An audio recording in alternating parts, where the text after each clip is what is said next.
Esse vídeo contém cenas chocantes. Recomenda-se cautela na sua exibição.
Uma distribuição BV Filmes.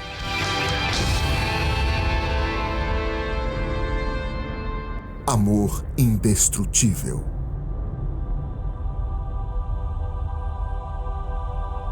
Versão brasileira, Dublamix Rio.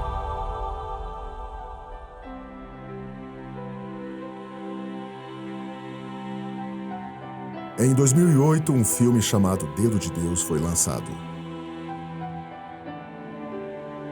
Deveria ser um filme sobre milagres. No final, percebemos que milagres só acontecem quando motivados pelo amor.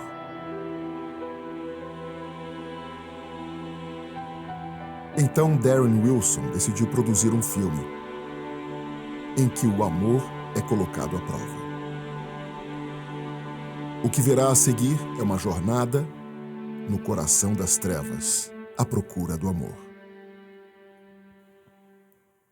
Tudo começou com este homem, Jeff Jensen.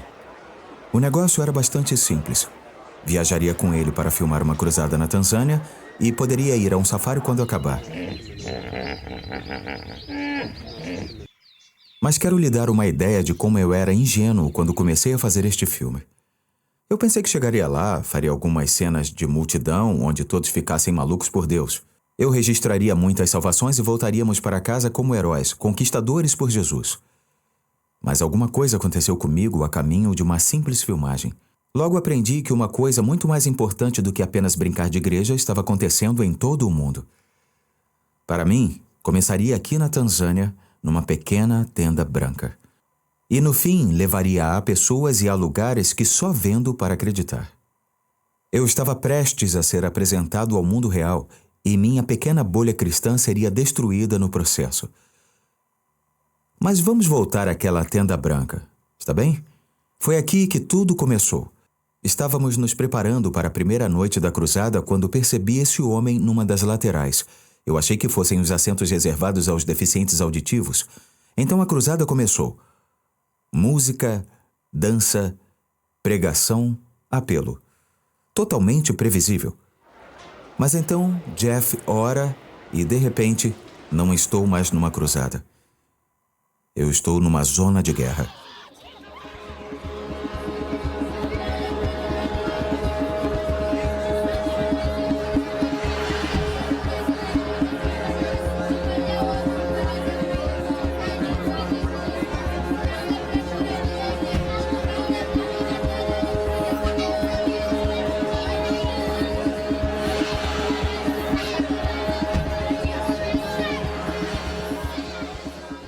Foi aí que percebi que a tenda não era para os deficientes auditivos.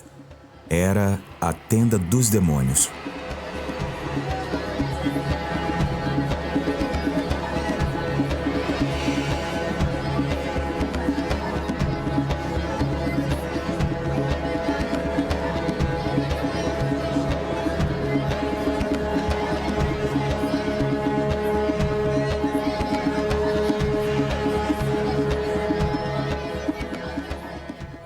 Uma garota me ajudou a entender tudo isso.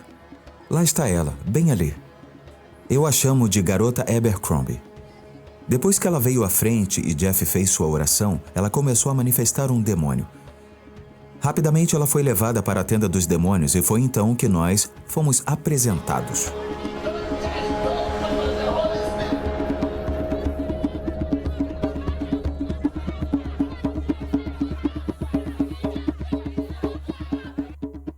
Eu nunca pensei que ficaria frente a frente com uma pessoa possuída por um demônio. Já era uma experiência horrível o suficiente até que pedi a alguém que traduzisse o que ela estava dizendo.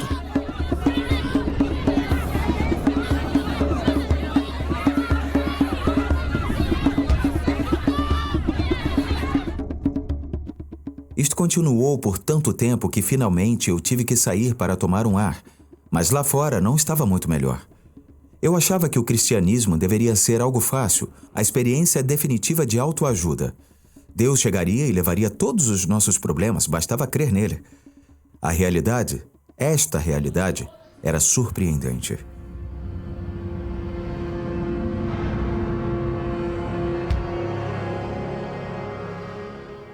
Este foi meu primeiro contato com a guerra, a grande guerra do invisível. Essas pessoas não estavam sofrendo de alguma doença mental ou alucinações. A garota Abercrombie não era louca. Estava envolvida em algo muito maior que ela. Não pode haver dúvida de que estamos em guerra, numa batalha espiritual, no mundo das ideias e no mundo demoníaco. E se você crê num Deus bom e poderoso, como pode duvidar que estamos em guerra? Porque eu acho que é bastante óbvio que esse mundo não reflete o caráter de um Deus completamente bom e todo-poderoso. Eu estava numa rádio no sul da Califórnia, num programa cristão, e estávamos falando sobre o reino espiritual e sobre o que Deus estava fazendo e esse tipo de coisa. Durante o intervalo, o locutor, que tem um nome muito conhecido, ele olhou para mim e encostou-se à sua cadeira e disse: "Sabe, eu simplesmente não sei." Ele estava dizendo basicamente: "Não acredito numa palavra que está dizendo." E eu lhe disse, em primeiro lugar, não tem problema você não saber alguma coisa. Em segundo lugar, a verdadeira pergunta é: até que ponto você quer descobrir? Eu passei toda a vida sem querer saber muito, porque conhecimento implica responsabilidade. Mas quando vi por mim mesmo que havia algo além de mim, que eu estava no meio de uma batalha espiritual independentemente da minha vontade, eu tinha que saber mais.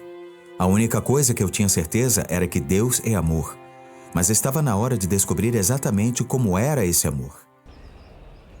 Na África, estive com um grupo de cristãos radicais num vilarejo remoto em uma montanha. Eles queriam orar pelas pessoas para demonstrar a elas o amor de Deus e eu estava pronto para filmar. Mas então, um deles virou-se para mim e perguntou: Darren, quer orar por ele também? Não, isso seria assustador. Então eu disse: Claro, claro. Ótimo. Vou ser bem sincero com vocês.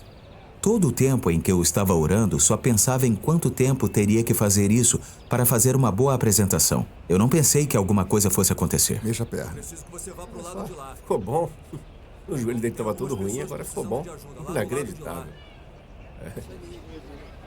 Pergunta se ele se sente melhor. Ele está se sentindo melhor? Ele está melhor? Ele está bem. A dor foi embora? Foi. Ele tá bom? Tá. Glória a Deus. Glória a Deus. Pode acreditar, eu fiquei mais chocado do que o cara por quem orei. Mas Deus me mostrou logo de cara que seu amor não estava limitado ao fato de acreditar ou não. Ele vem sem nenhuma condição.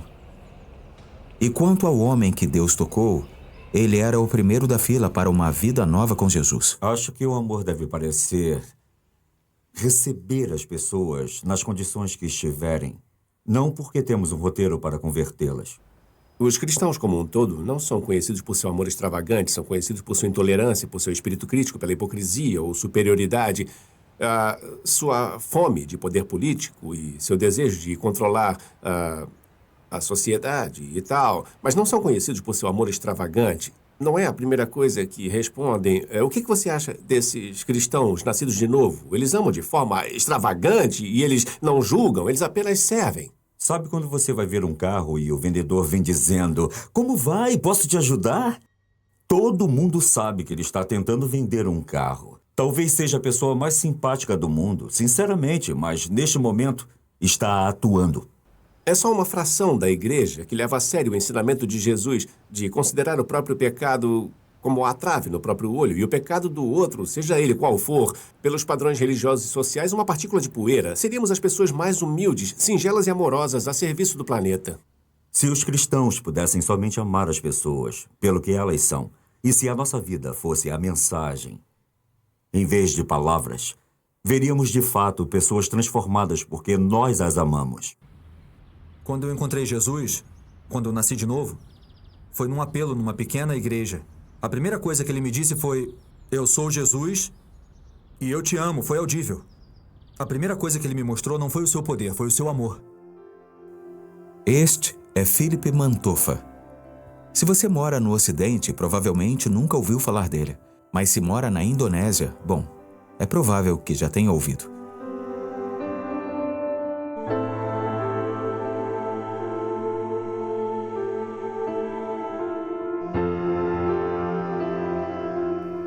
Philip é o pastor titular de uma igreja de mais de 30 mil pessoas na Indonésia. Ele só tem 33 anos de idade. Quando este homem prega, as pessoas literalmente correm para o palco para aceitar Jesus. –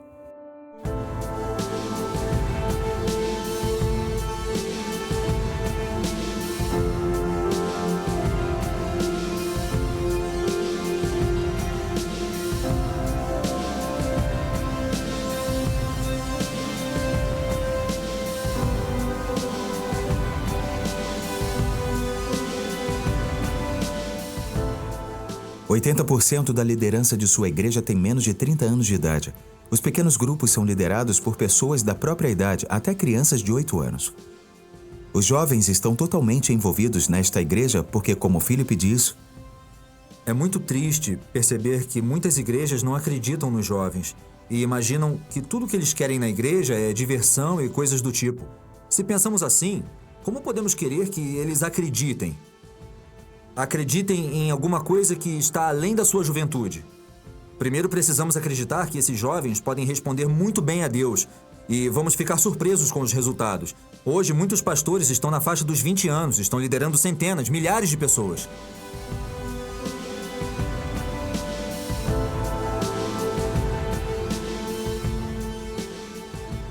Quando conheci Philip melhor, ele se abriu e começou a me contar histórias sobre um nível de trevas que nunca soube que existiam. Eu sabia que o mal existia no mundo, mas não desta forma.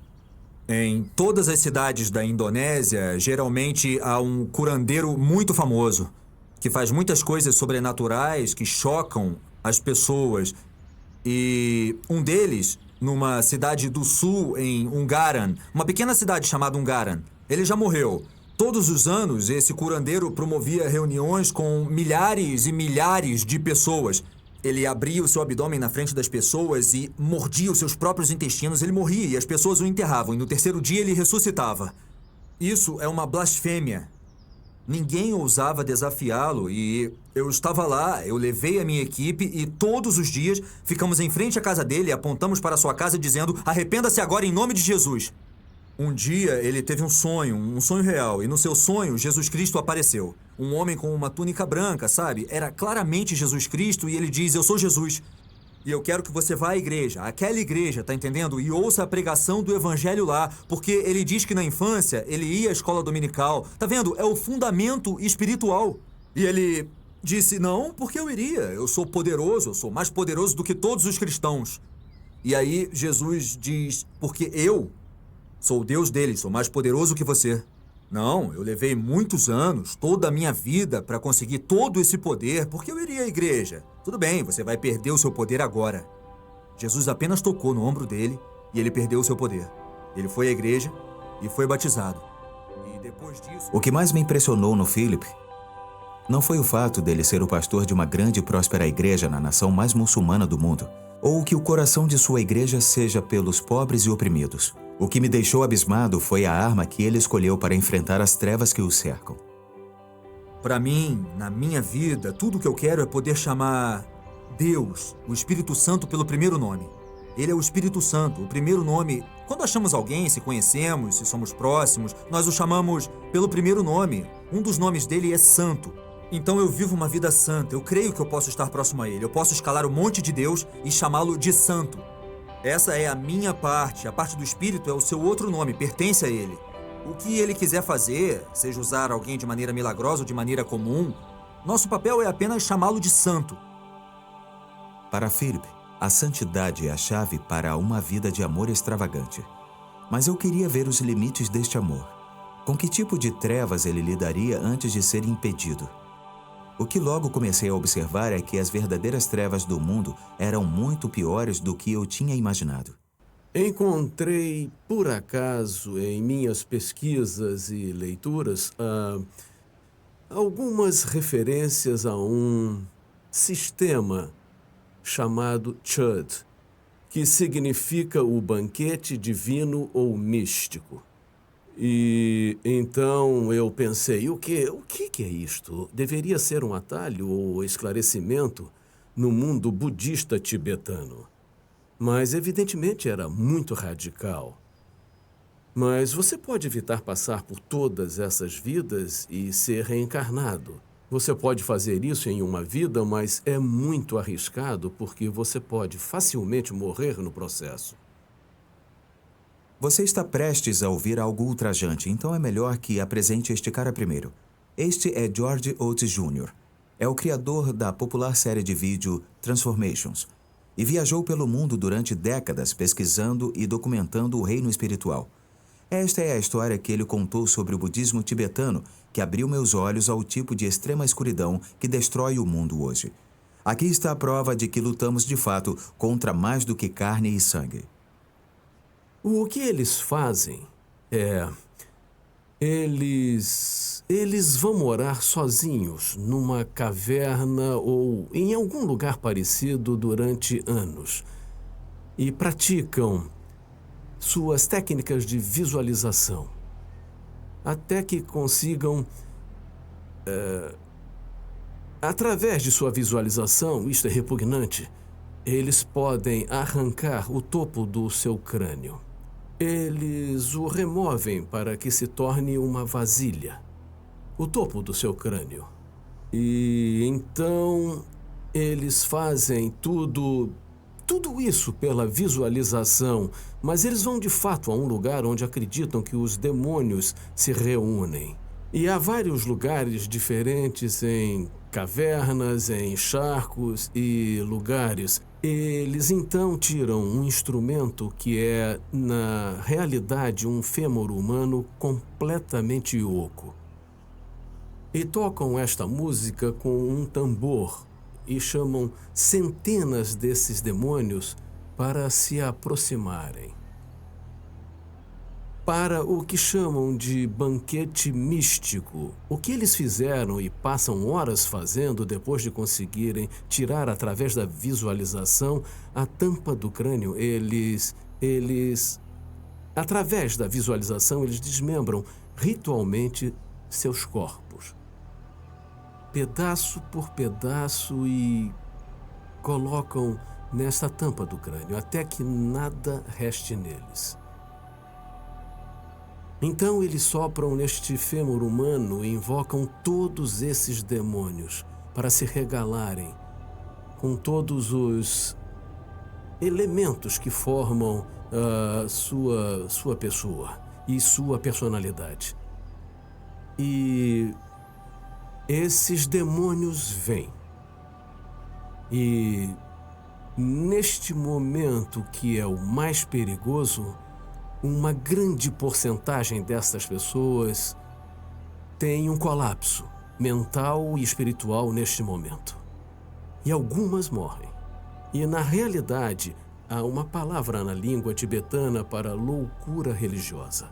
É o que acontece quando todos esses demônios começam a se materializar. Isto não é mais uma visualização.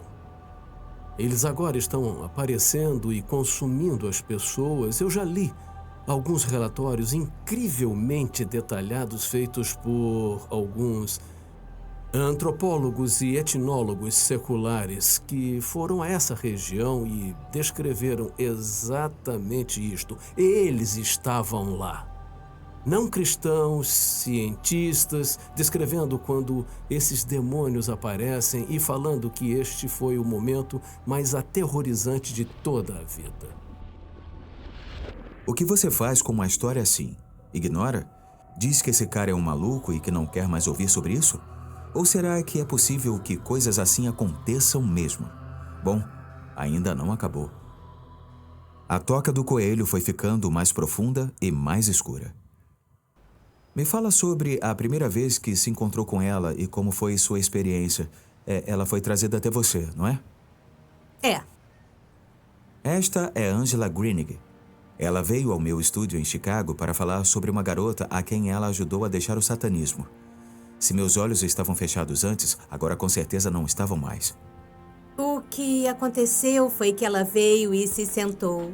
As trevas que rodeavam essa menina era uma coisa que eu nunca tinha visto antes e eu já fiz milhares de libertações. Os olhos dela estavam escuros. Não me lembro de ver nenhuma parte branca nos olhos dela. Anton LaVey teve uma visão que uma das noivas de Satã cairia. Cairia como se dormisse fora da multidão e teria uma criança. E esta outra criança teria que recuperar seu lugar. Um dia ele disse, tudo bem, esta menina vai nascer num certo hospital, tal dia e tal hora, e essa pessoa era eu. Eu deveria substituir a quinta noiva, é o que dizem. Não quero repetir o nome dela. Eu deveria ser treinada, desde o meu nascimento até o 17º aniversário, para tomar o seu lugar. Esta é... Bom, vamos chamá-la de Esther. Eu não posso dizer seu verdadeiro nome, mostrar o seu rosto, nem mesmo reproduzir sua voz verdadeira. Ela sofre ameaça constante do seu passado. Ela foi escolhida para ser uma coisa chamada noiva de Satã. Eu vi Satanás.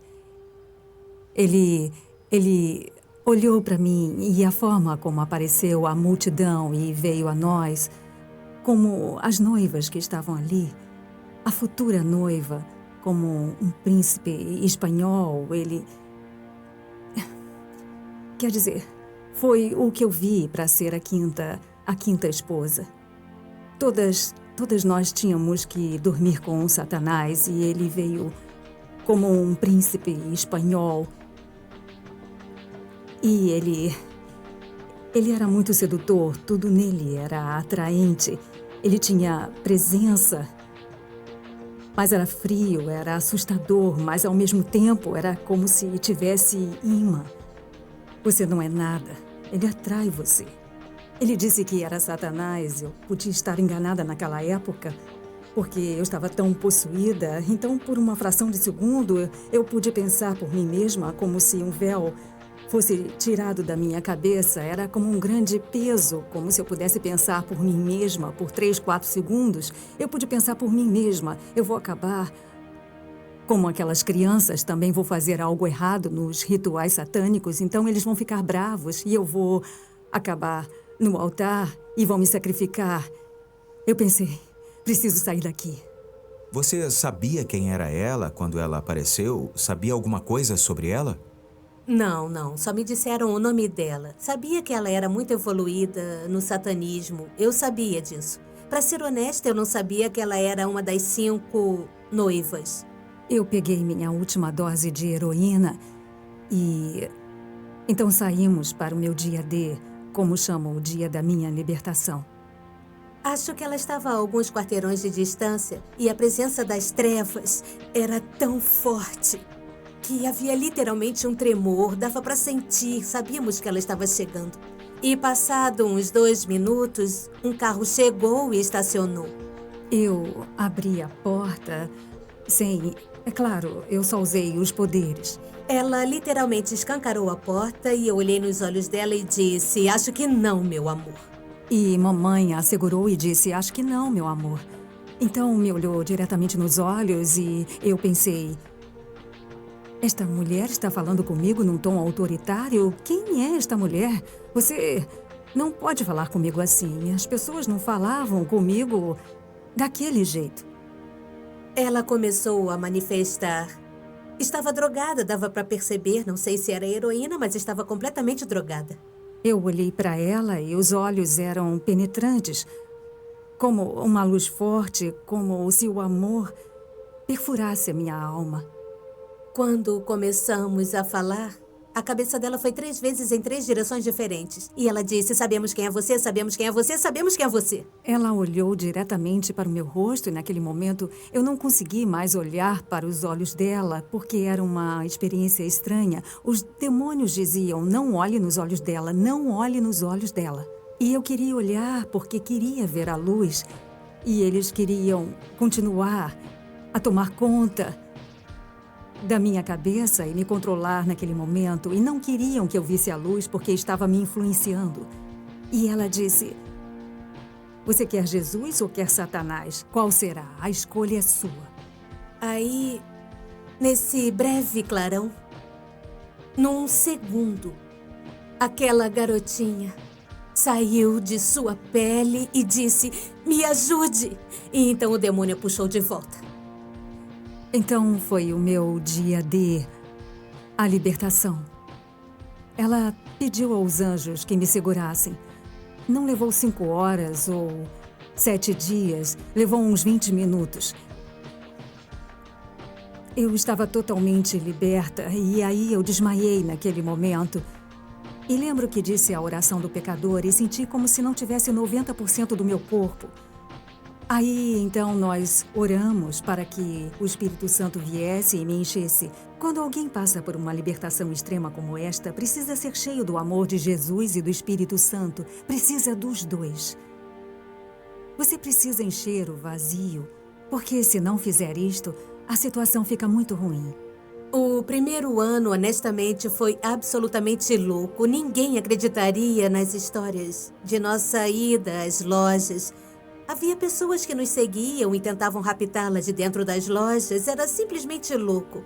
Eu perdi muitos amigos do ministério porque eles achavam que era ficção científica, não acreditavam nela, mas eu sabia. Eu sabia que a experiência dela tinha sido real. Eu vou lhe poupar os detalhes de estupro, drogas e assassinato que Esther enfrentou enquanto estava no satanismo, simplesmente porque são muito chocantes. Esther não está pensando em escrever um livro ou fazer palestras.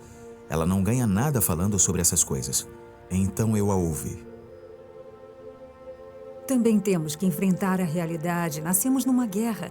Desde o primeiro dia é uma luta da luz contra as trevas. Você nasce no meio de uma guerra, mas temos que estar cientes de que as trevas estão tentando influenciar.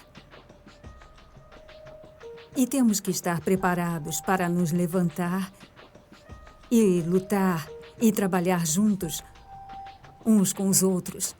A igreja precisa despertar. Há muita coisa para se fazer. E Jesus, ele é lindo. O amor é para todos, o amor conquista tudo.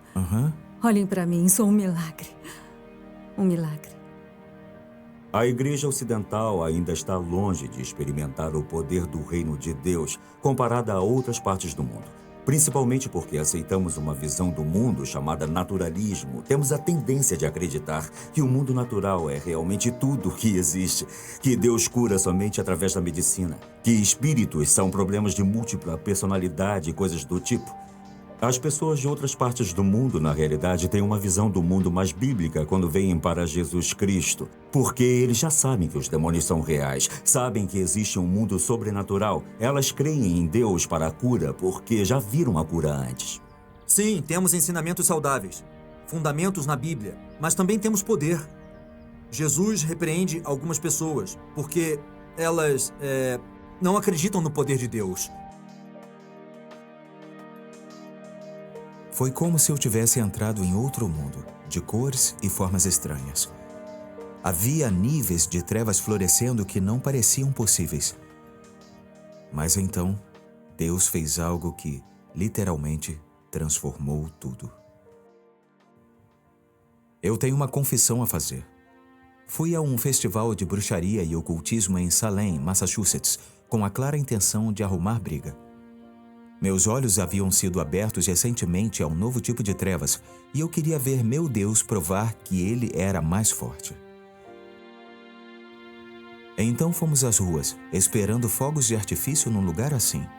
Eu estava mais uma vez com meu amigo Jason Westerfield, que eu conhecia enquanto fazia meu primeiro filme, O Dedo de Deus. Andamos por ali imaginando como Deus iria arrasar aquele lugar com seu poder. Logo encontramos uma cena muito familiar. Queria saber se permite que a gente ore por você. Claro, acho que sim. Tá, tudo bem. Então, qual é o joelho? É o esquerdo. O esquerdo? Vocês querem orar também? Nós só queremos que ela melhore. Nós moramos em Connecticut e viemos até aqui somente para orar e abençoar as pessoas, para que elas vivam melhor. Então, você quer orar comigo? Claro. Quer que ela fique melhor, certo? Então tá. Peraí. Deus, orem comigo.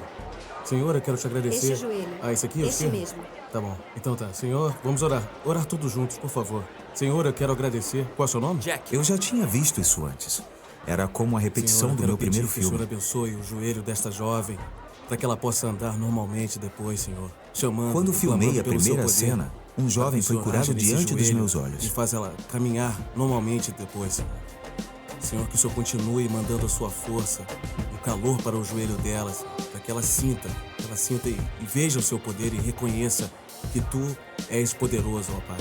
Então, eu quero te pedir isso em nome de Jesus, mas quero pedir também pela vida Mas dela em desta geral, vez Senhor. Que o havia Senhor um toque na vida problema dela evidente. e que ela passe a te olhar com outros olhos, Pai. Tudo bem, pode mexer.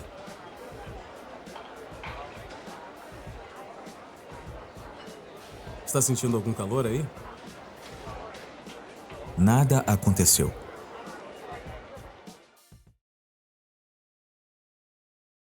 Mas meu Deus não seria negado.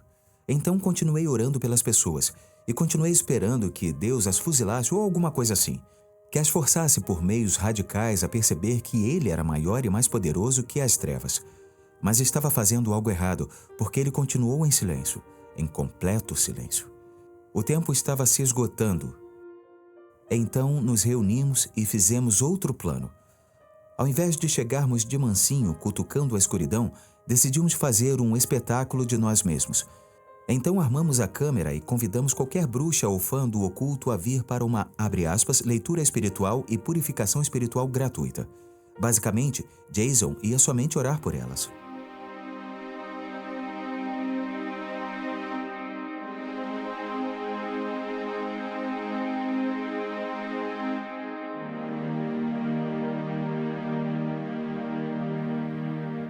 Eu vou perguntar para vocês, antes que a gente comece, há alguma parte do corpo onde vocês sentem alguma dor? Ou alguma coisa que não esteja funcionando como foi criada para funcionar? As minhas costas também. As suas costas? Tudo bem. Eu só quero que relaxem.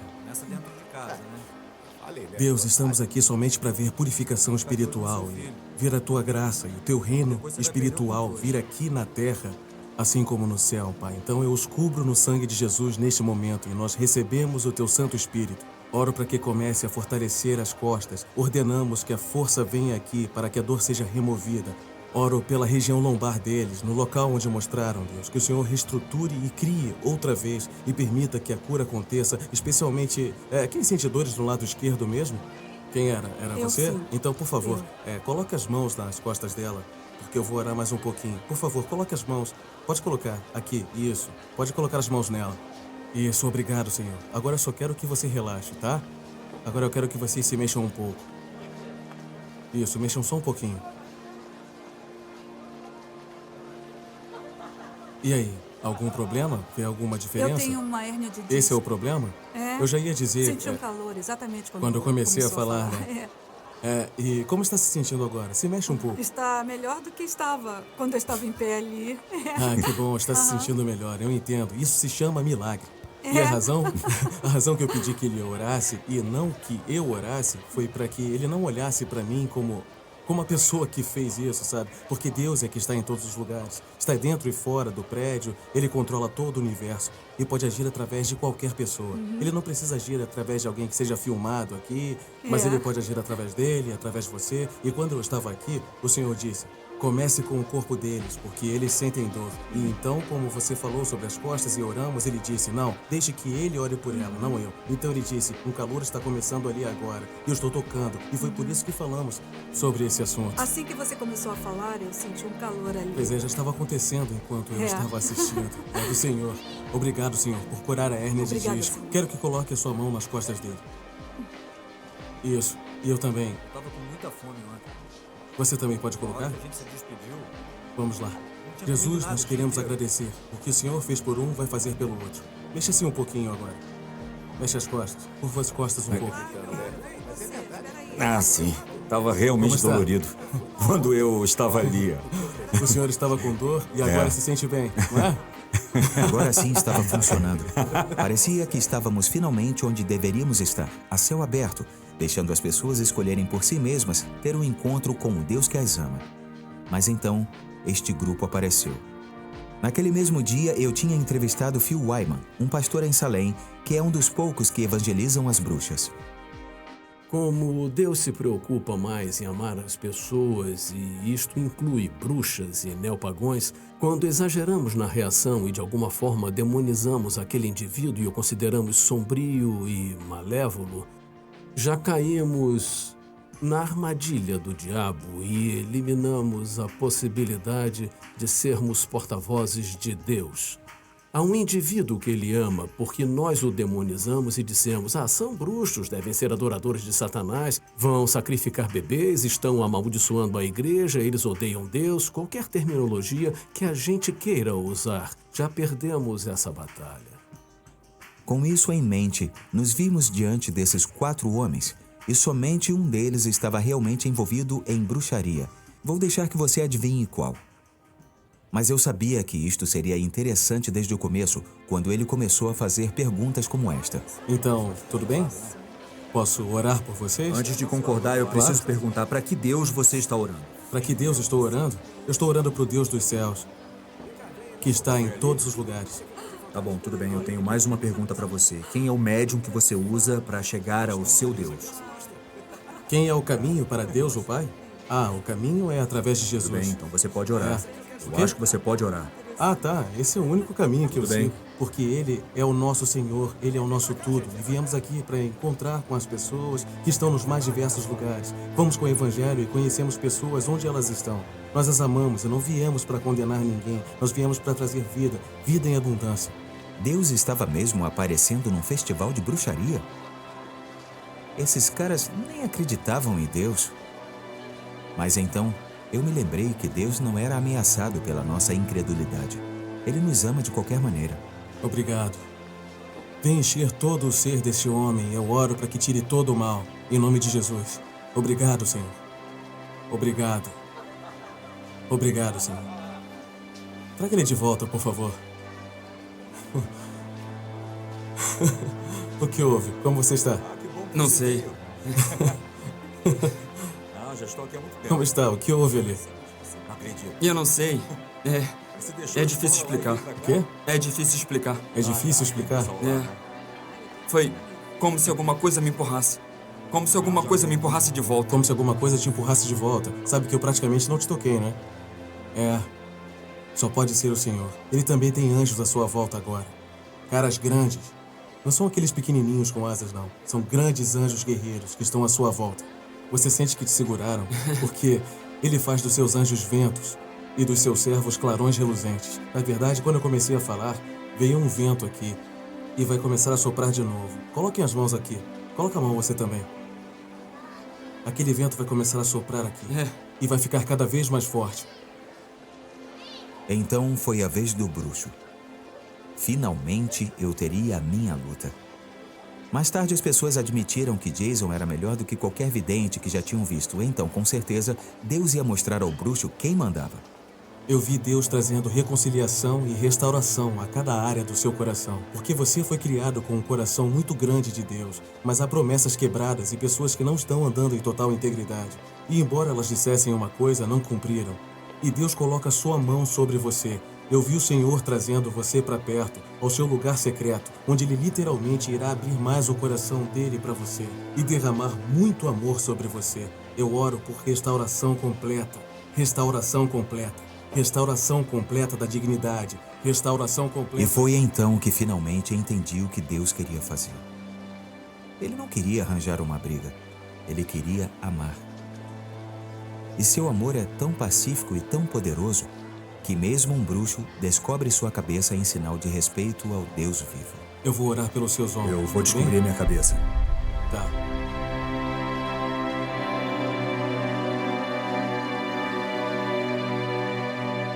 Senhor, eu quebro toda rejeição ou desaprovação e declaro sobre ele todas as bênçãos de um pai agora mesmo, em nome de Jesus. E oro nesse momento por um sentimento da totalidade da sua identidade para ele. E oro para que todo fardo, toda carga, sofrimento, toda maldição sobre ele seja quebrada. Quero te agradecer porque agora o Senhor está trazendo descanso, trazendo paz e tranquilidade para todo o corpo deste homem. Em nome de Jesus, bênção, bênção, bênção, bênção. Amém. Esteja em paz.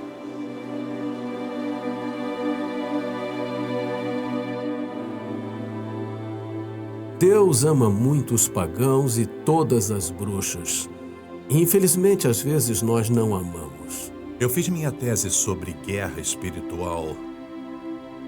Estudei por muito tempo as armas da nossa guerra. Porque é a palavra de Deus, o sangue de Cristo e a palavra do nosso testemunho que é verdade.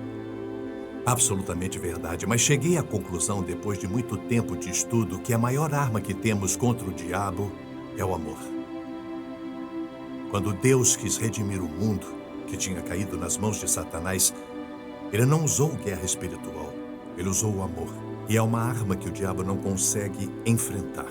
É a arma do amor puro e simples. Já presenciei muitas e muitas vezes na vida das pessoas onde elas dizem, eu não amo mais a Deus. Algo terrível acontece na vida delas, talvez a morte do cônjuge ou de um filho, ou todas as histórias malucas que ouvimos, e elas dizem, a culpa é de Deus, eu culpo Deus por isso, e elas se afastam. Mas Deus diz, eu ainda te amo, ainda me importo com você, e vou preparar circunstâncias em que você vai tentar muito não retribuir o meu amor, porque neste casamento eu sou o noivo e você é a noiva. E neste casamento sou eu quem te busco. Sou o homem neste relacionamento. Sou eu quem tomo iniciativa e eu te amo muito mais do que você me ama. E você pode me rejeitar e se fazer de difícil, mas não faz ideia como vai ser difícil não me amar. Mas o que Deus faria com isto? Até agora, as trevas que eu tinha visto eram formadas por pessoas abertamente contra Deus. Mas e aquelas que simplesmente não se importam com Ele e seguem contentes vivendo suas vidas para seu próprio prazer? O que Ele faria por elas? Então decidi viajar ao coração do tráfico do sexo na Tailândia. Imaginei que se alguma coisa pudesse colocar o amor de Deus à prova, o desvio sexual e a pedofilia cumpriam esse papel. Saímos do avião às 3 da manhã e fomos recepcionados por isso. Centenas de prostitutas em fila nas ruas, abordando os carros conforme passavam e depois aceleravam. Um cara com quem eu conversei num bar disse, eu vou te dizer uma coisa com certeza, para essas garotas trabalhar aqui é muito melhor do que trabalhar nos campos de arroz. E eu disse, quer saber o que elas me dizem? Eu conheci uma moça na rua outra noite e lhe perguntei, você tem medo de trabalhar aqui porque 2 garotas nesta rua foram mortas pelos clientes nos últimos 3 meses? E ela disse, eu quero morrer. Se eu morrer e for para o inferno, será melhor do que isso. E ele ficou chocado. Porque é claro que ele não ouve isto das mulheres, porque ele está pagando para que elas lhes digam que ele é especial. Anne Dieselberg e seu marido Jeff dirigem um ministério chamado Nightlight. Eles abriram uma loja no coração de Bangkok e trabalham incansavelmente para tirar mulheres do tráfico de sexo para o trabalho de confecção de joias. Seu objetivo é devolver a dignidade às mulheres que são literalmente estupradas para sobreviver.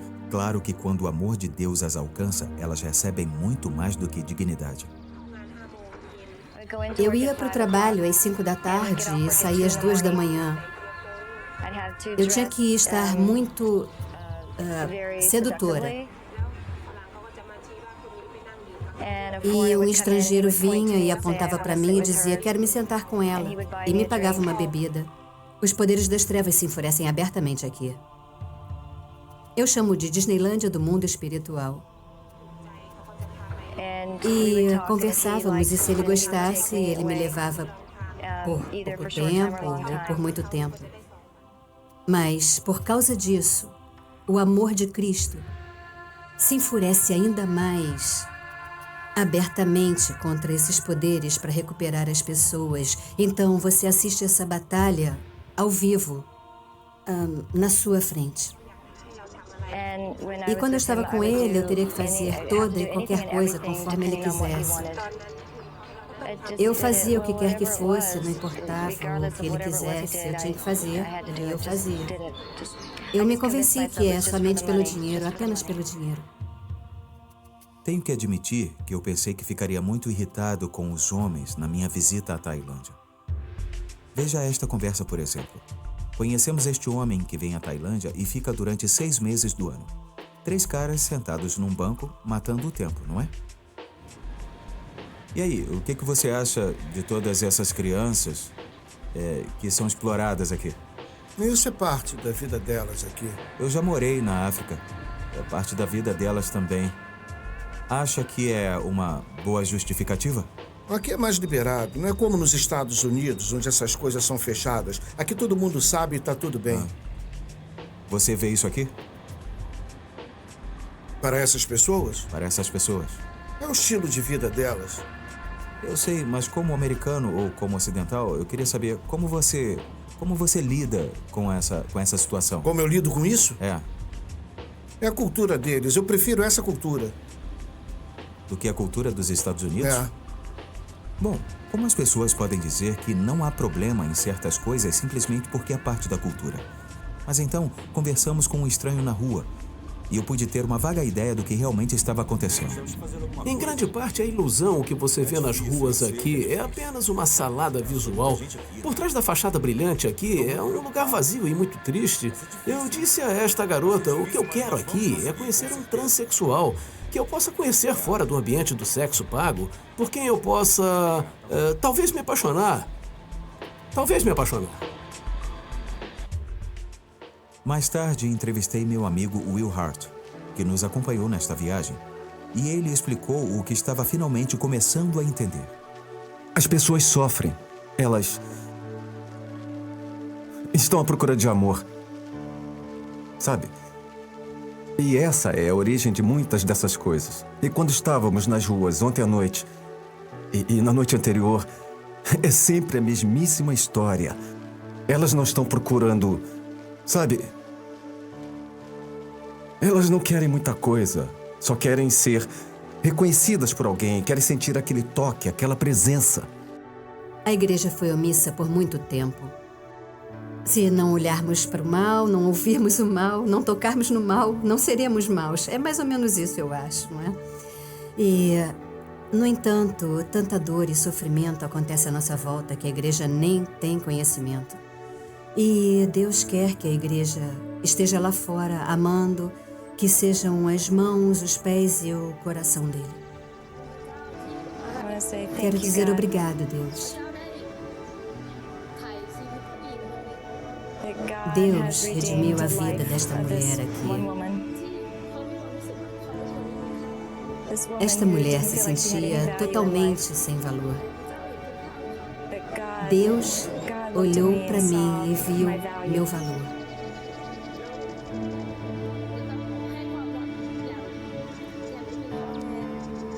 E Deus me deu amor que nunca tive de uma mãe ou de um pai.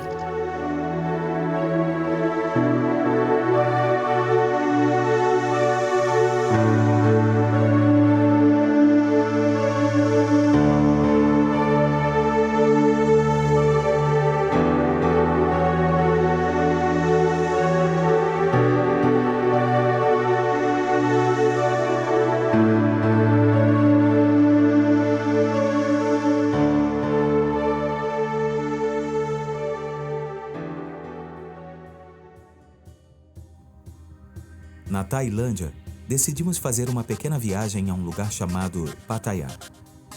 A cidade cresceu em torno da prostituição. E este é o seu coração. A Wall Street. Um trecho de 1,5 km dedicado exclusivamente ao comércio do sexo. Eu vou deixar o Will contar o que aconteceu. Então aí estávamos andando, esperando que Deus nos mostrasse algumas pessoas. E Pat, eu estava andando com ela. Ela quis parar para ir ao banheiro e aí então eu entrei no bar com ela e enquanto ela foi ao banheiro, eu fiquei ali esperando. Eu me senti levado a sentar nesse pequeno bar e eu vi que havia algumas pessoas ali. Então eu fui e me sentei. E assim que eu sentei, eu fui abordado por um transexual. O que foi? Eu acho que esse foi o meu primeiro contato com... Não, eu acho não. Eu sei que esse foi o meu primeiro contato e diálogo com um transexual. Então eu comecei a dizer a ele, ou ela, eu vou usar os dois. Eu só queria conversar com ele. E eu logo percebi que tinha sido marcado por Deus. Então eu comprei uma coca para que a gente pudesse ficar mais tempo ali, conversando, enquanto eles colocavam maquiagem e se preparavam para a noite. Eu vi que tinha cicatrizes no corpo, no rosto, e eu vi que tinha nas pernas também. Assim que eu perguntei sobre a cicatriz que ele tinha no rosto, e ele começou a mostrar os outros lugares onde as pessoas o cortaram com garrafas quebradas e havia outra mulher sentada atrás do bar. Eu não sei, eu não perguntei mesmo o que ela fazia, mas em todos os bares tem uma gerente do bar, como uma mãe. Eu acho que ela era uma dessas gerentes de bar. E aí eu comecei a falar com ela. Assim que eu comecei a falar com ela, o senhor me deu uma palavra de sabedoria sobre uma dor nos ombros dela e nas costas. Eu não tinha um tradutor, então eu disse para ela mais ou menos assim, você, dor, costas, aqui, sabe? E ela disse, como sabia disso? E foi engraçado, porque de repente ela olhou para mim e disse assim, você é Jedi? E eu pensei, é a primeira vez, eu já fui chamado de muita coisa, mas de guerreiro Jedi nunca. E eu disse, não, Jesus me disse. Eu continuei apontando, Jesus me disse, e ela disse, Jesus, e olhou para o outro lado. Ela não parecia muito à vontade, e eu disse, eu posso pedir que Jesus tire a sua dor? Eu posso fazer isso agora mesmo. E ela disse, sim. Então eu pedi que ela desse a volta. Aí ela saiu de trás do balcão e se sentou ao meu lado, no banco do bar. E enquanto ela vinha, Deus me falou sobre o estômago dela também. Ela tinha problemas de estômago. Então, eu orei pelos seus ombros e pelo seu estômago. E ela foi curada. Deus a curou completamente ali mesmo. E naquele momento, foi só isso. Ela estava não agressiva, mas estava um pouco receosa comigo no começo. E naquele momento ela estava... O que aconteceu? Era visível que o senhor a tocou totalmente. Então, naquele momento, nós ainda estávamos lá, dentro do bar.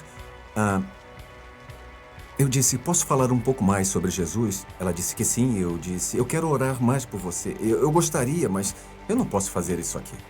Então, nós fomos a outra parte do bar, mais afastada, onde os transexuais e as prostitutas não estavam gritando com ela. Fomos e oramos. Ela aceitou a Jesus. Foi um momento realmente precioso e santo. Uma daquelas coisas que não acontecem todos os dias. Quando estávamos saindo de lá,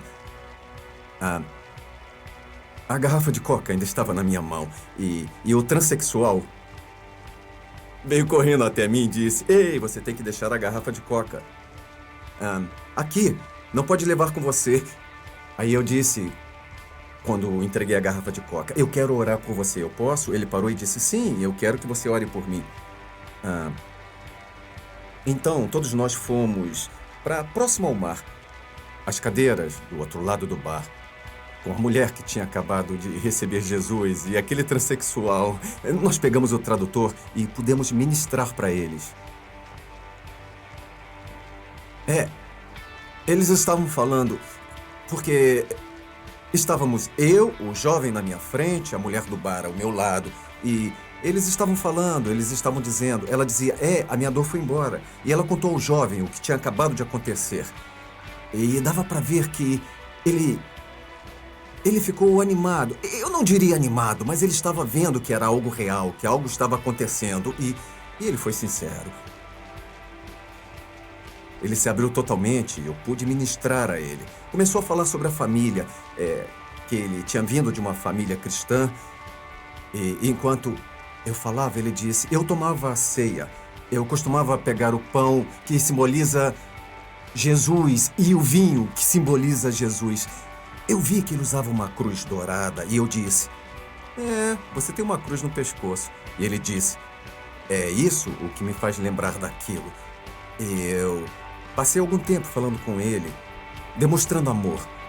Apenas dedicando a ele um tempo do meu dia, o que as pessoas nunca dariam.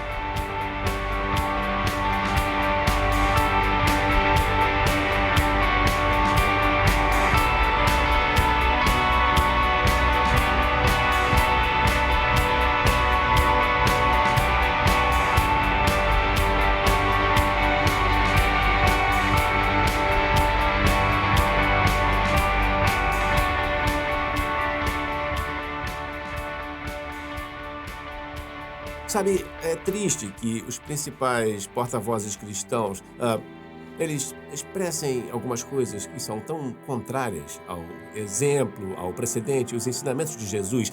E parte disso é a mídia. Eles gostam de sensacionalismo. Jerry Falwell diz que precisamos perseguir esses terroristas e matá-los antes que a matança pare. Acabar com cada um deles em nome do Senhor. Olha, é um bom apelo. A mídia gosta disso. Mas infelizmente, a verdade é que muitos líderes das instituições religiosas, das instituições cristãs, eles não entendem isso. Eles são parte desse modelo cristão, o modelo constantiniano triunfalista, onde somos os vencedores e somos superiores e Deus nos usa para manter esses pecadores na linha e tal. Mas há um movimento crescente de pessoas em todo o mundo que estão percebendo que tudo se resume a amar as pessoas.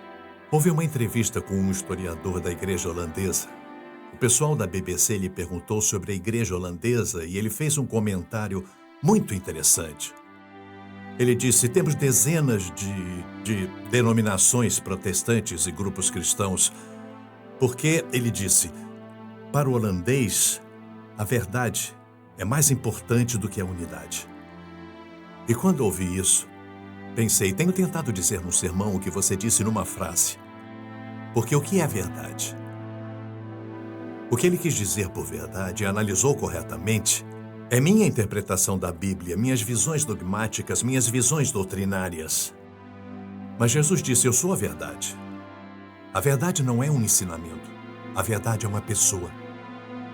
E se você tem aquela pessoa, você tem a verdade. E naquela pessoa sempre há unidade. Mas se colocamos nossa compreensão das Escrituras e nossas visões doutrinárias acima da pessoa de Jesus, e eu vou dizer algo talvez bastante duro, mas quero dizer respeitosamente e honrosamente, nós adoramos ídolos.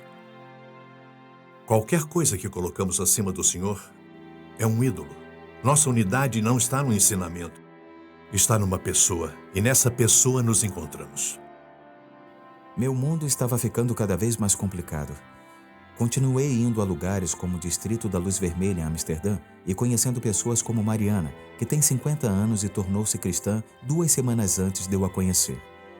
Mas não consegue deixar as vitrines de Amsterdã, uma prostituta que envelhece e que ama a Jesus, mas está presa num mundo onde tem que praticar sexo com estranhos porque tem um filho autista e não consegue ganhar dinheiro de outra forma.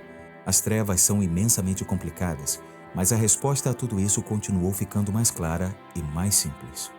Todos têm suas próprias dores e desapontamentos. E o que acontece é que vamos sempre direto a essas coisas em suas vidas, porque são tão importantes para eles e ninguém as ouve. O que fazemos na maioria das vezes é somente escutar. Como vai? É tão fácil, acho que você não precisa de seminários para isso e não precisa ter uma estratégia para isto, para perguntar a alguém como você está hoje. William Booth, fundador do Exército da Salvação, disse: igreja, faça alguma coisa. Então, o que eu vejo é que as pessoas, elas percebem que o domingo de manhã não é realmente a igreja. Elas percebem que ser uma influência em nosso próprio meio, levar para lá o reino de Deus, é o caminho e que temos toda a responsabilidade. Não é apenas... Aliás, ovelhas também são preguiçosas. Não deve ser somente o pastor. Muitas ovelhas acham muito confortável quando o pastor faz tudo. Então acho que a mudança é que precisamos perceber que todos nós temos autoridade. Todos nós podemos trazer o reino de Deus para essa terra. E qual é a aparência e a voz deste amor? Nada representa o amor em sua forma mais poderosa do que a perseguição. Este é o verdadeiro teste do amor de Deus e do poder que o amor possui. Aqui vou mostrar para vocês. Eu quero que conheçam minha amiga Shanti. Tivemos que mudar seu nome para protegê-la. Shanti mora na Índia e viaja para todo lado levando as boas novas de Jesus aos pobres. Ela tem uma escola e está criando um lar para crianças da casta mais baixa da Índia, os intocáveis. Mas ela é a primeira a admitir que a Índia não é um lugar para os espiritualmente fracos de coração. A ação demoníaca aqui, ela, com certeza, não é abstrata. Está em muitas coisas. Não está um pouco aqui, um pouco ali. Está infiltrada em muitas coisas. Percebi uma fração destas trevas quando fui ao templo da deusa hindu Kali, a deusa da morte e da destruição. O interessante é que o templo de Kali fica bem ao lado da missão de Madre Teresa para os pobres e doentes. A primeira coisa que vimos foi uma família raspando a cabeça de seu bebê e colocando os cabelos num monte de farinha e oferecendo ao seu Deus como oferta de gratidão por ajudá-los a conceber esta criança. Então testemunhamos uma das coisas mais loucas que já vi, o sacrifício de um bode. Primeiro a família sussurrou suas orações no ouvido do bode, então todos vieram aqui, onde arrancaram a cabeça do bode e ungiram toda a família, inclusive as crianças, com o sangue do pescoço do bode. Mas eu não tinha vindo visitar templos hindus. Eu tinha vindo para ouvir sobre algo terrível que acontecia na cidade de Orissa, no interior da Índia. Milhares de cristãos indianos foram massacrados por extremistas hindus durante os últimos 2 anos e os noticiários praticamente ignoravam o fato. Shanti organizou uma reunião onde os sobreviventes pudessem se unir na esperança de encontrar conforto e cura através de seu elo comum, Jesus. Nossa tentativa de participar desta reunião terminou quando um trem à nossa frente descarrilou, quase matando todos nós. Deixamos uma câmera com Shanti e fomos forçados a contrabandeá-la de lá mais tarde. Começou em maio, junho, julho e então em agosto ficou realmente ruim. E a perseguição não cessou e ninguém de fora ficou sabendo, porque ninguém da mídia tinha permissão para entrar. Mesmo depois, então ninguém sabia que tinha começado há tanto tempo. Tantas casas queimadas. Tantas famílias mortas.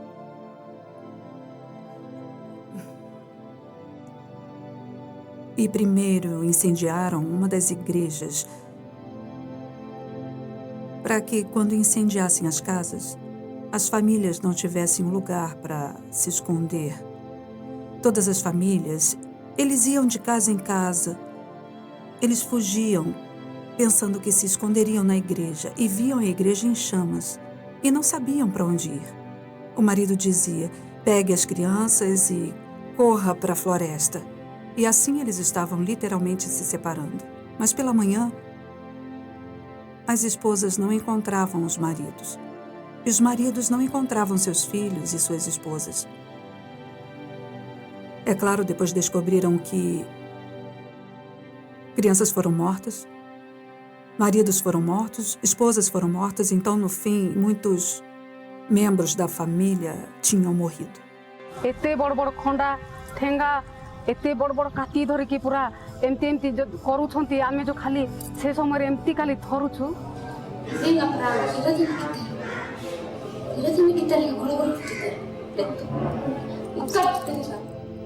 Numa noite só, 18 pastores foram assassinados. Então eu perguntei ao meu pai como tudo isso aconteceu. Então ele disse, eu não sei de nada. A multidão apenas entrou na casa dos pastores e separou a cabeça do resto do corpo.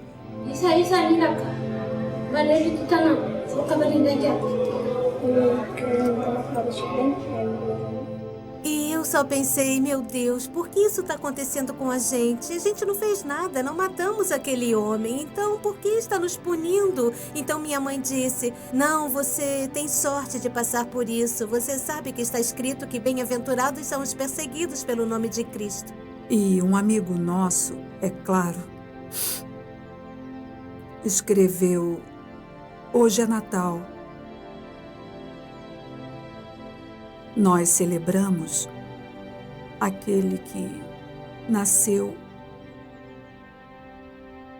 para doar amor. Nós também aprendemos a morrer, assim como Cristo, para que nosso país saiba do seu grande amor.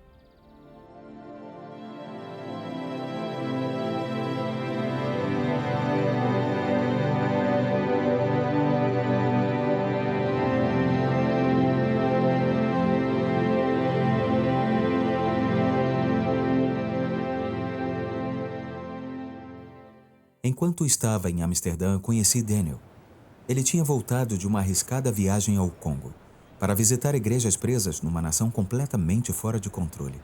Ele ficou com esses cristãos durante 3 dias aterrorizantes e finalmente teve que ser resgatado por uma escolta blindada da ONU. De repente percebi onde eu estava. Era um vilarejo cercado por rebeldes.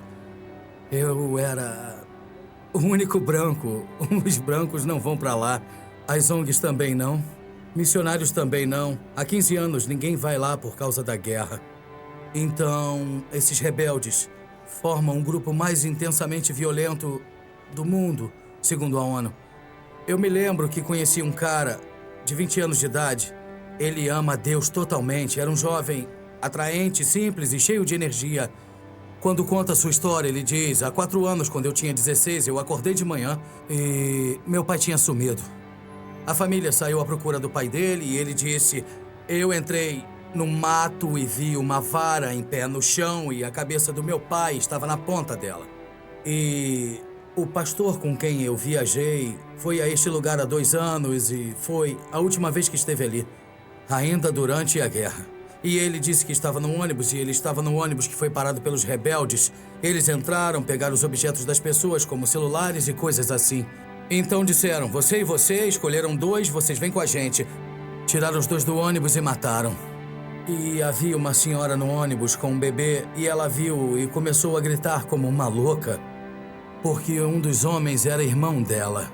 Ela estava ali com o bebê apenas gritando, os rebeldes ouviram, entraram no ônibus, pegaram o bebê, agarraram os 2 pés e começaram a bater o bebê contra o ônibus até matá-lo. Obviamente a mãe enlouqueceu, pulou no rebelde e eles a mataram também.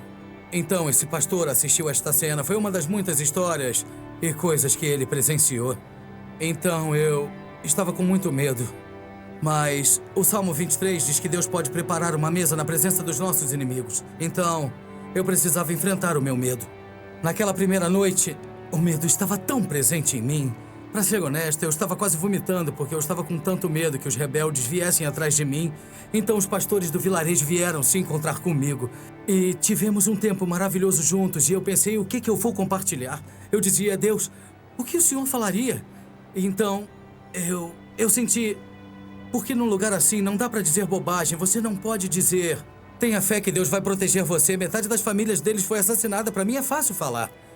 Então, muitas coisas que falamos aqui no Ocidente não funcionam ali. Deus age, mas muito do nosso papo barato não é tão simples assim.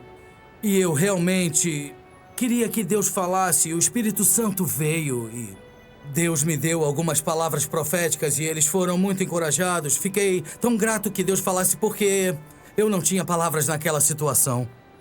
Então uma mulher começa a falar e diz, precisamos olhar com os olhos espirituais. Temos muitas circunstâncias difíceis, mas Deus é sempre bom, está fazendo coisas boas por nós.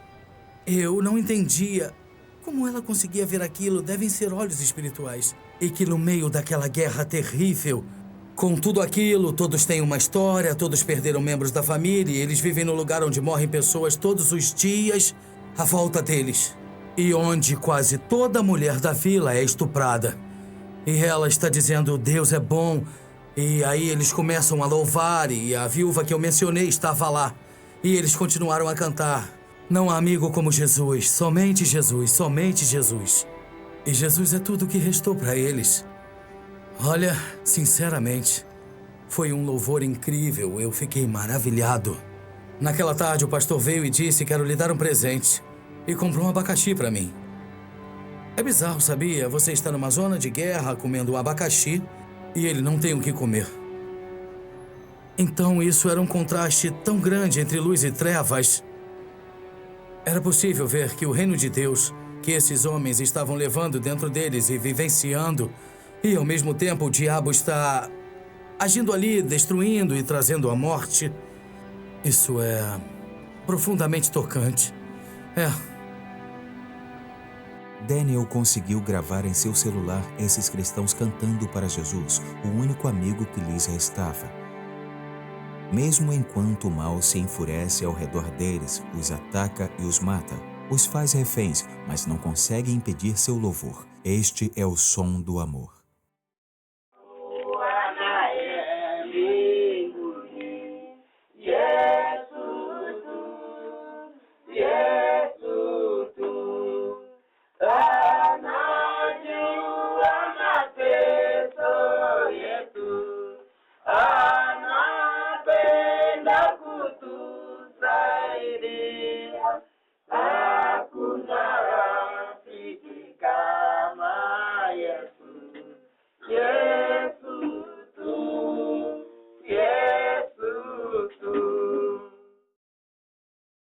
Eu acho que fizemos do nosso relacionamento com Deus não mais um relacionamento, e sim um cumprimento de exigências. E muito do que ouvimos, muito dos sermões e mensagens falam como sobre ser uma pessoa melhor, como ter um melhor desempenho, como obter uma vida melhor. Tudo se resume a seguir esses princípios. Eu lembro que um pastor me disse certa vez, a vida cristã é seguir os princípios. E eu me lembro muito bem disso e eu digo não. O que acontece num romance, num relacionamento, é que naquele relacionamento eu conheço a pessoa, eu sei do que ela gosta, eu sei o que ela quer e eu sei o que a agrada. Então eu faço essas coisas porque sou motivado pelo desejo de me aproximar dela. Acho que é isso que perdemos. Entramos na lista de requisitos. E passamos pelo, se eu faço isto, eu estou dentro então. E eu acho que a diferença é que isto não se trata de um círculo em que se está dentro ou fora. E sim, será que eu estou buscando a Cristo? E a única maneira de buscar a Cristo é ser motivado pela busca de um relacionamento com Ele que será motivado pelo amor. Mas, por uma perspectiva bíblica, Deus se parece com Jesus Cristo morrendo na cruz. Ele não tem marionetes, ele não está controlando todo mundo. Ele é um Deus que demonstra seu caráter peculiar, insondável, incompreensível, magnífico, lindo e amoroso. Ao dar sua vida na cruz, ao tornar-se vulnerável, esta é sua onipotência. É assim que Deus usa seu poder, morrendo numa cruz. E ele nos conquista pela beleza do seu caráter.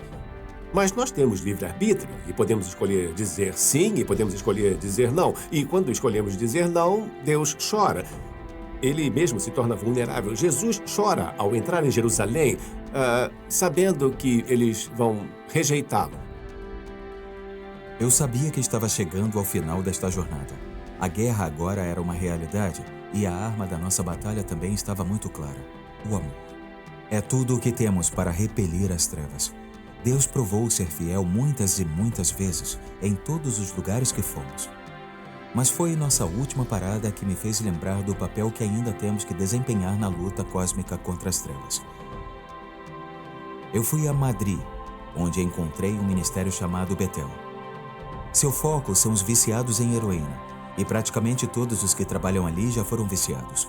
Ouvi muitos testemunhos de homens que foram transformados, restaurados através do poder do amor e do perdão de Deus. Mas então, com José e Manolo, fui talvez ao pior lugar onde já estive. O lixão da cidade de Madrid foi designado como lugar onde os viciados em heroína podem vir para traficar e usar drogas sem medo. Eu vi viciados injetando a droga em plena luz do dia e agulhas usadas por todo lugar. As pessoas vinham com crianças no banco de trás do carro e havia brigas acontecendo. Era o inferno na terra. José e Manolo vêm aqui todos os dias, até 2 vezes por dia, para distribuir comida e leite a todos que precisarem. Seu objetivo é encontrar alguém disposto a sair com eles, para que o amor de Deus possa começar seu processo de cura. Ironicamente, há uma igreja bem no meio de tudo isto. Um homem que tinha acabado de ter uma overdose se aproximou de nós. Estava pálido como um fantasma e mal podia andar. Foi levado a um veículo de assistência do governo que vem todos os dias e recebeu tratamento. 30 minutos depois, estava de volta procurando agulhas usadas que tivessem um pouco de heroína para que pudesse injetar outra vez. José y Manolo comenzaron a conversar con él. Hay una solución para todo en nuestra vida. Esto es una mierda. Mira, yo estaba... Mi familia, mi hija. Todo. Todo. Mi vida. ¿Dónde está mi vida? Pero mira, esto se puede quedar aparcado. Tú te recuperas, vuelves a recuperar tu familia. Pero sí... Que lo puedes hacer. Si solamente tu familia está esperando lo que esperamos todos, que tú te recuperes, que tú seas una persona nueva, que tu mente... Eu me apaixonei por essas pessoas e senti no coração, este é o lugar onde posso ser Jesus. Na realidade, a primeira vez que fui, eu senti que o que você faz a um desses pequeninos faz por mim. Mira, tú tienes que decidir. Ya, pero... Sí, ahora después de 7 años he vuelto a recaer, sí. Pero tú sabes que las recaídas son peores. Madre mía, cómo estoy. He perdido más de 10 kilos en 2 meses. Hombre, tú no te mereces esto. Mira, el coche se aparca... Yo sí me lo merezco. No, yo me lo merezco. No se lo merece nadie. Nadie nos merecemos. Yo me lo merezco. Por hijo de puta que soy. ¿Me entiendes? Sí, hombre, sí. Yo me lo merezco. Yo he sido el que ha venido aquí y el que ha vuelto a probar la droga. Sí, hombre. Los que no se lo merecen son los míos. Ya, pero ¿sabes? Hay una cosa... Yo me lo he buscado esto.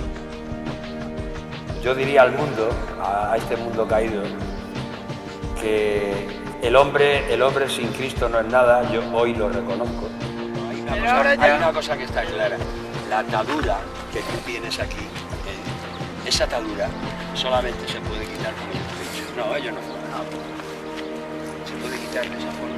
Yo soy libre ahora. Si a mí hace años me hubieran dicho que... O sea, esto es de por vida. Lo único que hay que estar muy atento, muy atento para no cometer la equivocación. Pero siempre lo vamos a ir para adentro. No, mira, voy a decir una cosa. Acho que as pessoas lá fora estão procurando um Salvador, mas o Salvador que querem não é Jesus como Salvador, porque elas não querem mudar nada em suas vidas. Então elas querem um Salvador, mas querem poder fazer o que quiserem. E isso não é possível. Señor, yo sé que tú le amas. Señor, yo sé que estás en su corazón, Padre. Señor, yo te pido, Señor, igual que hiciste conmigo, Señor, que me rescataste de la muerte. Señor, rescata a César, Señor. César, repite estas palabras. Señor Jesús. Dilo, Jesús. Yo me arrepiento. Yo me arrepiento. De todos mis pecados. De todos mis pecados. Yo te acepto. Yo te acepto. Yo te acepto. Como mi Salvador. Como mi Salvador. Ayúdame. Ayúdame. Entra en mi vida. Entra en mi vida. Controla todo mi ser. Controla todo mi ser, por favor, para allá. Oh, sí. Y dile, yo declaro. Por favor, dilo. por Tú favor. di eso, yo declaro. No, yo declaro, dilo. Por favor. Es que te va a venir bien a ti. Te va a venir bien a ti. Por favor, necesito desahogarme, pero... Vale. Vale.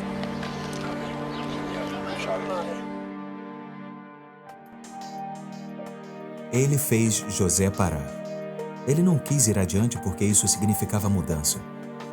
não pude evitar de observar o óbvio combate entre reinos em ação e a presença de Deus ali, logo atrás dele, esperando que ele se virasse. Existe uma escolha a ser feita, e ela sempre será nossa.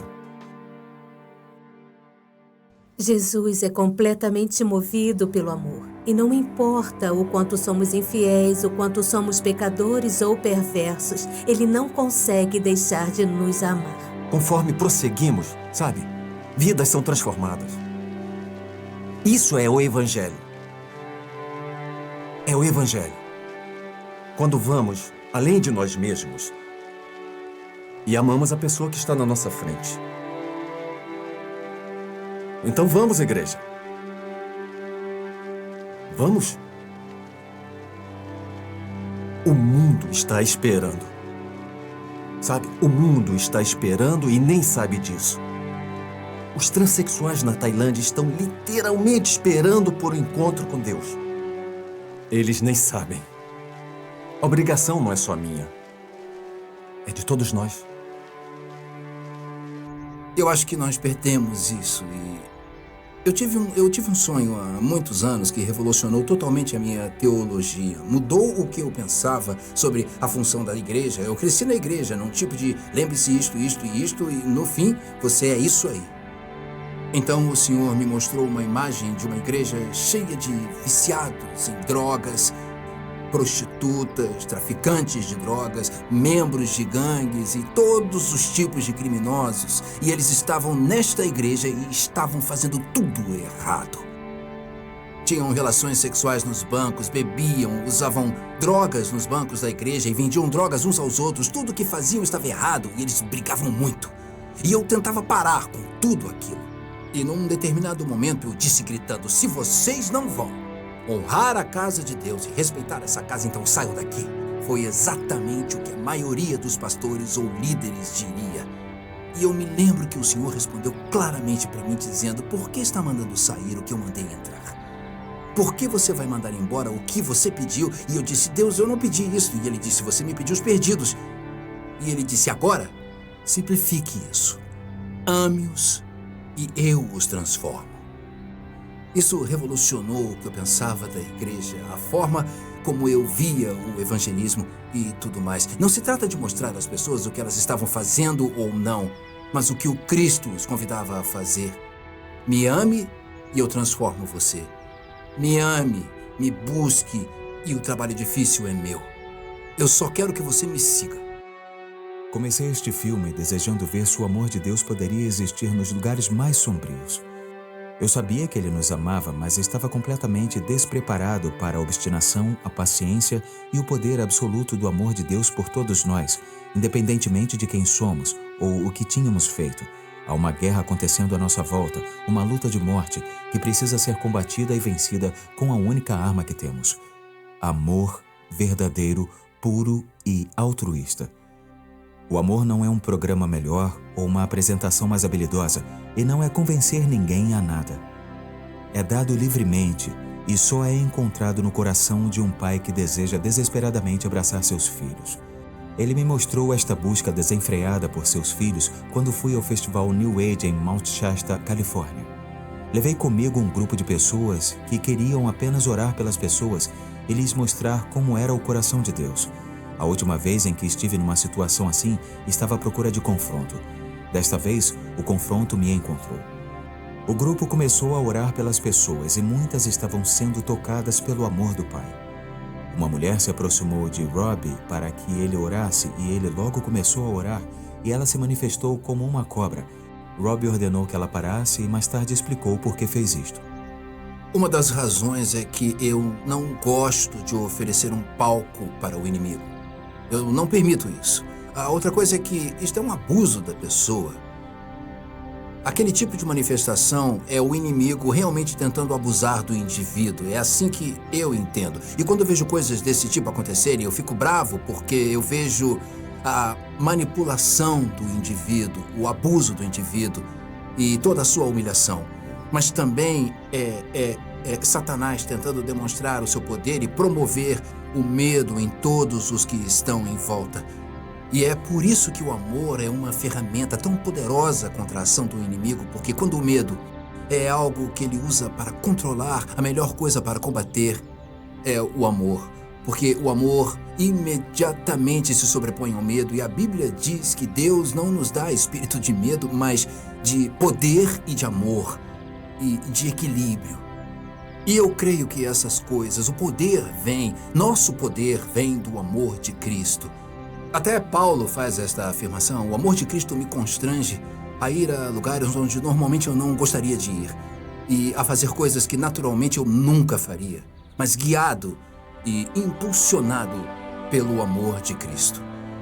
Eu comecei a orar apenas: Pai, oro que o Senhor apenas a ame e apenas venha invadi-la com o seu amor, venha invadi-la com sua paz, com sua alegria, e que ela saiba que é realmente o Senhor e que o Senhor a está convidando para um relacionamento. E bem naquele momento, uma mulher atravessou a sala e começou a falar com ela e a dizer: diga a eles que parem com isso. Você precisa da minha ajuda? Quer que eu ajude a se concentrar?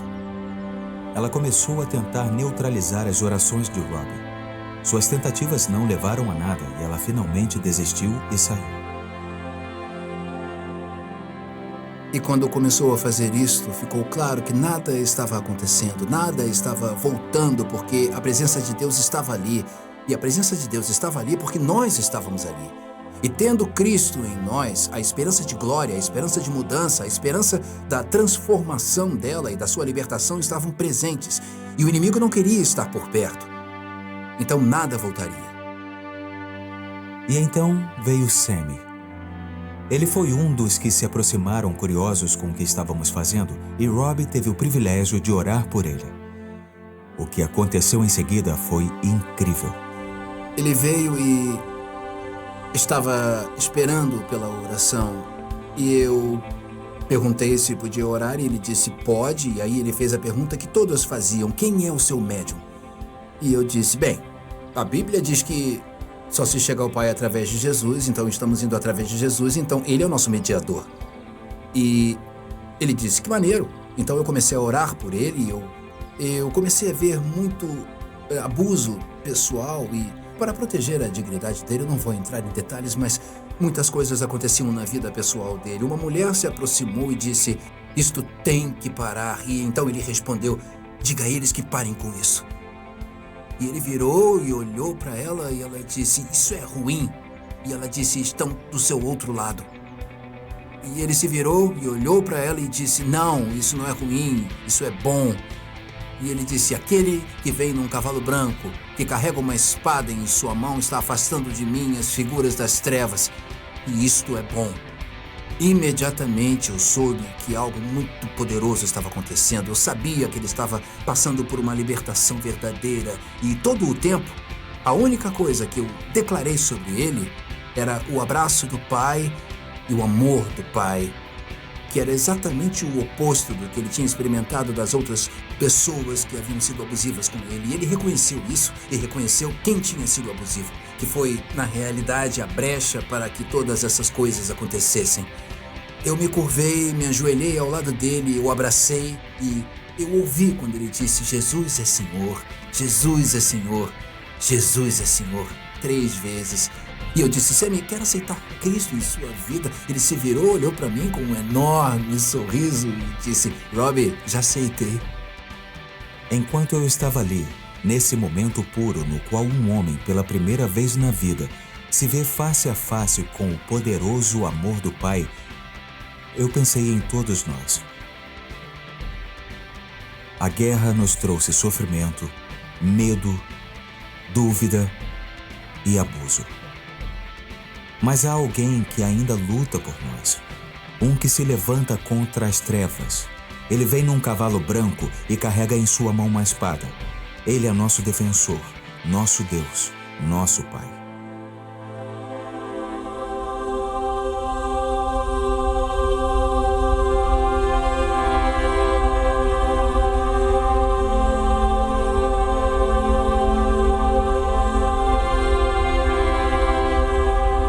Eu vi que quando você se depara com um ataque frontal do amor do nosso Pai, Quando tudo desmorona e você está só, e somente o amor se levanta à sua frente,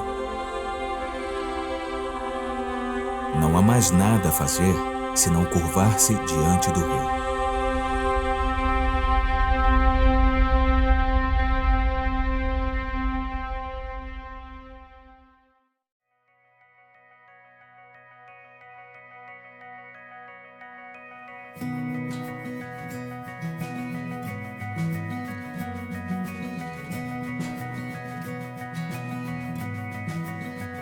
Sing, sing, sing if you feel alone.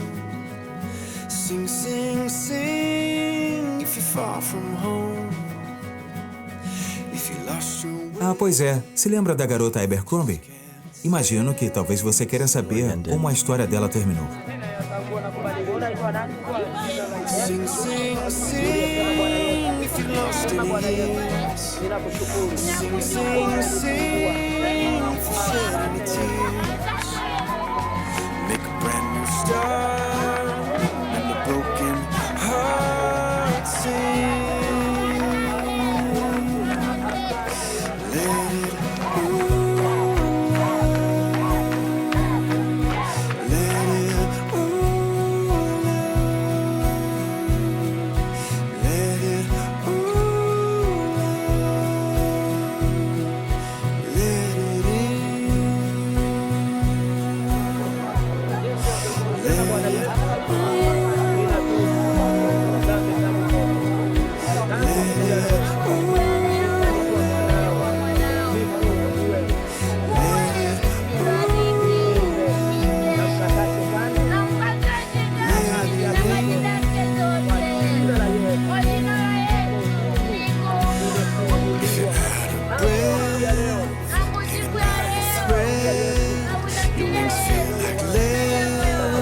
Let it left for death, if you've given up.